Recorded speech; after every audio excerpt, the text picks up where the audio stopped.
सभी बच्चों को नमस्ते। कैसे हैं भाई सभी लोग? तो बच्चों अपने सीरीज़ को कंटिन्यू करते हुए आइए नेक्स्ट क्वेश्चन लेते हैं।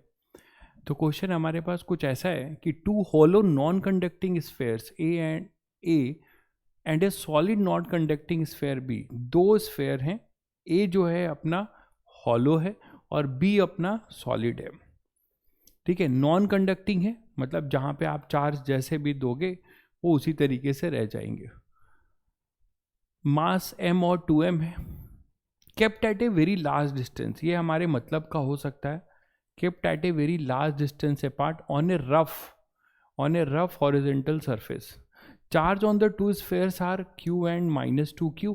Charges are distributed uniformly. तो इन पे जो भी हमने चार्ज स्प्रेड आउट किया है वो यूनिफॉर्मली हमने खुद से किया हुआ है।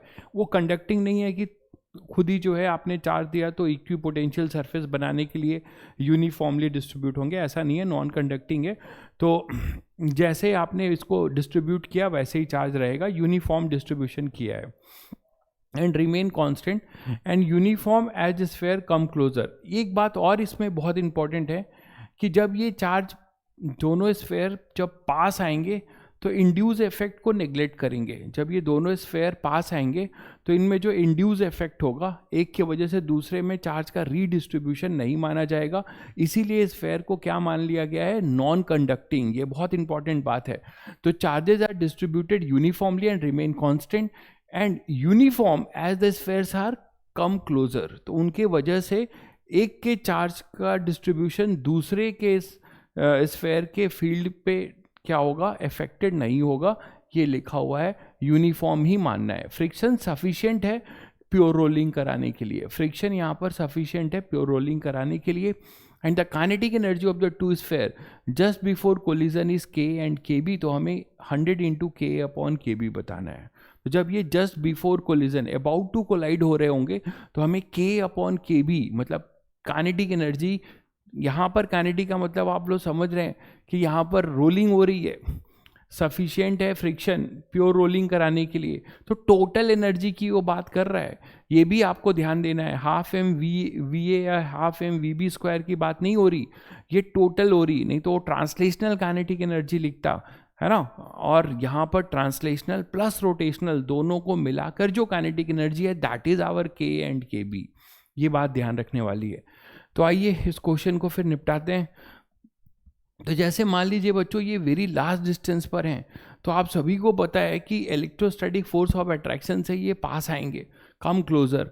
तो जब ये पास आएंगे तो किसी टाइम पे कोलाइड करने को होंगे, तो ये अपना फाइनल स्टेट माना जाएगा, ये इनिशियल।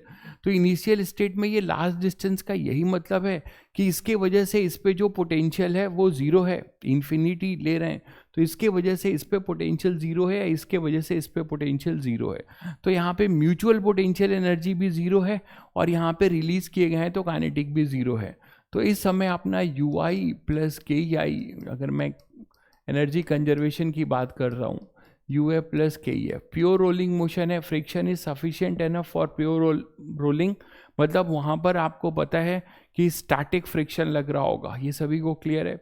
और स्टैटिक फ्रिक्शन तो एक दिमाग में आता है कि सर फिर आप कंजर्वेशन की बात क्यों कर रहे हो। तो इतना शायद इस लेवल पे जो पढ़ रहे होंगे उनको ये पता होगा कि इंक्लाइन प्लेन में भी स्टैटिक फ्रिक्शन लगता है हर टाइम पे, बट हम कंजर्वेशन कराते हैं क्योंकि स्टैटिक फ्रिक्शन का नेट ट्रांसलेशनल वर्क डन और नेट रोटेशनल वर्क डन का जो नेट वर्क डन है, एक का पॉजिटिव होता है दूसरे का नेगेटिव, तो नेट वर्क डन जीरो होता है। इसीलिए हम WFS हमारा टोटल हमारा वो जीरो होगा, तो उसके वजह से हम इजीली करा सकते हैं। तो UI + KEI, तो ये तो अपने पास जीरो हो गया, तो ये टर्म अपना पूरा जो होगा वो जीरो होगा। UF की बात करिए, ये फाइनल है, ये फाइनल स्टेट है और ये इनिशियल स्टेट है। तो इन फाइनल स्टेट में आप देख रहे हैं कि इन दोनों पे क्या है, चार्जेस आपको दिए गए हैं। इन दोनों पे जो चार्जेस है ये Q है और ये मास M है।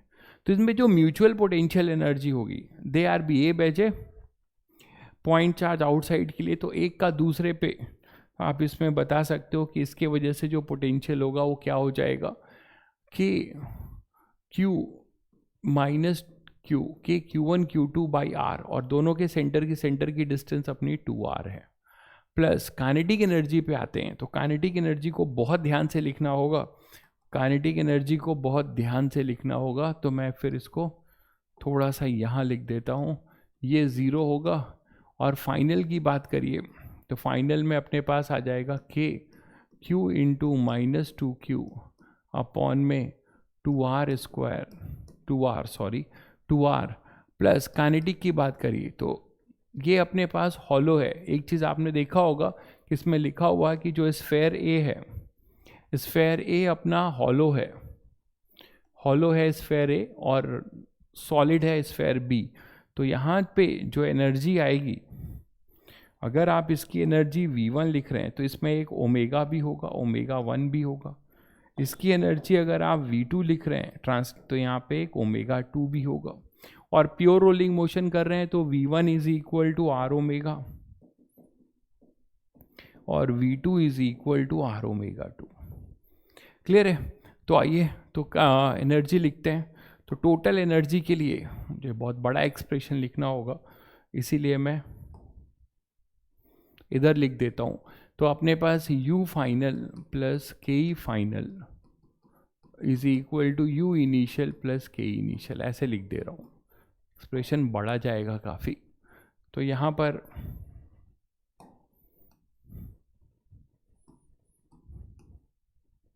तो इनिशियल तो 0 होगा, इनिशियली दोनों जो है रिलीज़ किए जा रहे होंगे। तो और फाइनल की बात करिए तो फाइनल में हमारे पास इलेक्ट्रोस्टैटिक पोटेंशियल एनर्जी होगी k q into -2q into दोनों के बीच की डिस्टेंस है बच्चों 2r प्लस के की बात करिए तो के टोटल ऑफ स्फेयर ए। तो स्फेयर ए के लिए लिख रहे हैं पहले ट्रांसलेशनल, तो half m v1 square plus half I हो जाएगा 2/3 mr स्क्वायर इंटू ओमेगा 1 हो जाएगा v1 अपॉन r का होल स्क्वायर। आई थिंक ये सभी बच्चों को क्लियर हो गया होगा कि ये स्फेयर ए की जो है टोटल एनर्जी है translational plus rotational, that is translational plus rotational. इसी तरीके से स्फेयर बी की जो एनर्जी होगी वो half 2m into V2 square plus half 2/5 into 2m, है ना, मास 2m है। तो हाफ आई है 2/5 mr स्क्वायर और ये V2 अपॉन r का होल स्क्वायर। तो आई थिंक ये सभी को क्लियर हो गया। That is equal to 0, that is equal to final is equal to initial अपने पास 0 था तो उसको 0 के बराबर कर सकते हैं। अब इसको थोड़ा सा सॉल्व कर लेते हैं, इसको इधर ले जाते हैं। तो हाफ m v1 स्क्वायर बच्चों मैं कॉमन लेता हूँ तो हमारे पास यहाँ पे आएगा 1 + 2/3, देखिए बाकी सब कट जाएगा। और इसी तरीके से यहाँ पे half 2m into V2 square मैं कॉमन ले लूँ तो यहाँ आएगा 1 + 2/5, ठीक है। दिस इज इक्वल टू, इसको इधर ले आया मैं तो k q स्क्वायर 2 से ये 2 कैंसिल हो जाएगा तो k q square by r। यहाँ तक सभी बच्चों को क्लियर हो गया होगा। तो अब हमारे पास है 5/6 सॉरी, तो 5/6 mv1 स्क्वायर, ठीक है, और प्लस यहाँ से 2 से 2 कैंसिल हुआ, ये 7/5 mv2 square that is equal to k q square by r। एक इक्वेशन हमारे पास मिल गई, बट अननोन तो हमारे पास v1 और v2 दो अननोन है, तो हमारे पास अभी एक इक्वेशन की और ज़रूरत पड़ेगी। अब वो दूसरी इक्वेशन कौन सी होगी, ये भी एक बहुत क्रूशियल है। ये दूसरी इक्वेशन जो होगी वो कोई बच्चा बोलेगा कि सर, जैसे बच्चों के दिमाग में होता है कि सर लीनियर मोमेंटम कंजर्वेशन लगा दो, तो बच्चों यहाँ पर आप लीनियर मोमेंटम कंजर्वेशन नहीं लगा सकते। उसको लगेगा कि सर एफ ही तो लग रहा है, इधर भी एफ ही लगेगा और इधर भी एफ ही लगेगा, ठीक है। तो इसको सिस्टम ले लो लीनियर मोमेंटम। भाई साहब यहाँ रोलिंग हो रहा है तो रोलिंग कौन करा रहा है, इसको टॉर्क कौन देगा, इसके वजह से ट्रांसलेट होगा, यहाँ पे Fs1 लगेगा और यहाँ पर ये ट्रांसलेट होगा तो इधर लगेगा Fs2। Fs1 और Fs2 इक्वल भी नहीं होंगे, तो Fs1 and Fs2 will play a very big role to perform pure rolling motion. Fs1 और Fs2 के वजह से ही प्योर रोलिंग हो रहा है, और Fs1 और Fs2 अलग अलग होंगे क्योंकि दोनों का आप देख रहे हैं मासेज अलग हैं, आइडेंटिकल नहीं है, तो इनको रोल, इसको टॉर्क मिलेगा। Fe तो हमेशा लाइन ज्वाइनिंग के लॉन्ग होगा, तो Fe तो ट्रांसलेट करेगा। टॉर्क कौन देगा? A equal to R alpha, V equal to R omega. कैसे आएगा? Fs1 और Fs2 वो रोल प्ले कर रहे होंगे। तो जब आप इसको दोनों को सिस्टम लेंगे तो Fs1 and Fx2 are external force in X direction, horizontal direction. तो यहाँ पर आप लीनियर मोमेंटम कंजर्वेशन की बात सोचेंगे तो महापाप होगा। तो एक्सटर्नल फोर्स है, तो हम कर क्या सकते हैं? हम कर सकते हैं एंगुलर मोमेंटम इस P पॉइंट, मान लीजिए मैंने यहाँ पे A पॉइंट ले लिया, O पॉइंट, तो हम एंगुलर मोमेंटम की बात कर सकते हैं। At each and every moment we can have angular momentum conservation. कैसे?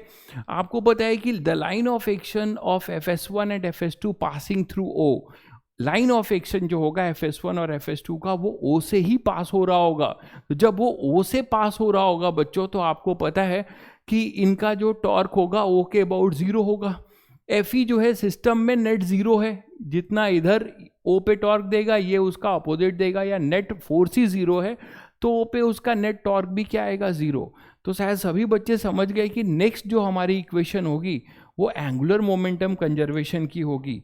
तो ये कहानी मैं इसको हटा रहा हूँ और आप लोग समझ गए कि angular momentum conservation is our next equation. तो एंगुलर मोमेंटम कंजर्वेशन की हम बात करेंगे। This is our first equation, ठीक है। तो AMC की बात करेंगे, AMC about O, AMC about O, O के अबाउट आप AMC करेंगे, तो AMC करिए। इनिशियली तो आप देख रहे हो कि ये 0 है, दिस इज आवर इनिशियल। तो इनिशियल में यहाँ पे कोई भी एंगुलर मोमेंटम नहीं है, ना ही ये ट्रांसलेट कर रहा है, ना ही ये रोटेट कर रहा है।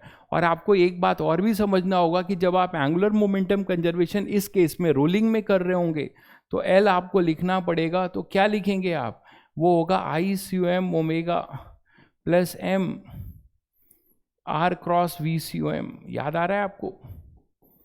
R क्रॉस V CUM ये होगा। पहले हम सेंटर ऑफ मास के रिस्पेक्ट में pure rotation plus centre of mass का ट्रांसलेशन ब्रेकिंग ऑफ मोशन से, तो वहाँ से हम करेंगे। तो वहाँ से जब आप करोगे तो आपको पहले क्या मिलेगा? ये मिलेगा L final is equal to L initial. L initial 0 है, L फाइनल की बात करते हैं। तो आप देखिए डायरेक्शन का भी बड़ा रोल है इसका, ट्रांसलेशन की वजह से MVR, और डायरेक्शन माइनस के कैप। ओमेगा 1 हमने क्लॉकवाइज लिया है, वो भी माइनस के, तो स्फेयर A का माइनस में आएगा, तो -2/3 MR स्क्वायर ओमेगा 1। ओमेगा 1 को हम क्या लिख सकते हैं? ओमेगा 1 को हम V/R लिख सकते हैं, दैट इज V1/R, ठीक है। फिर minus MV1R, this is angular momentum of A, this is of sphere A। तो this is sphere A about O, ठीक है। और प्लस इसके लिए देखिए एंटी क्लॉकवाइज है, ओमेगा 2 एंटी क्लॉकवाइज, और MVR परपेंडिकुलर, उसके लिए भी MVR ट्रांसलेशन की वजह से भी प्लस के कैप, रोटेशन की वजह से भी प्लस के कैप। तो यहाँ पे हम क्या लिखेंगे? 2/5 इंटू 2M, मास 2M दिया था, तो I ओमेगा, तो I लिख रहा हूँ मैं 2/5 M R square into omega, that is V2/R।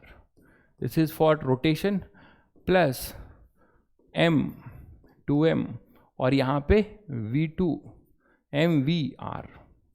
तो ये हमारा जो होगा बच्चों वो सेकेंड इक्वेशन होगा, that is equal to 0, that is equal to 0। तो अब इसको आप सॉल्व कर लीजिए और V1 और V2 की वैल्यू निकाल लीजिए, और यहाँ से आपको V1 V2 में रिलेशन मिल जाएगा। जैसे यहाँ पर देखिए क्या आ रहा है, यहाँ पे हमारे पास है 4/5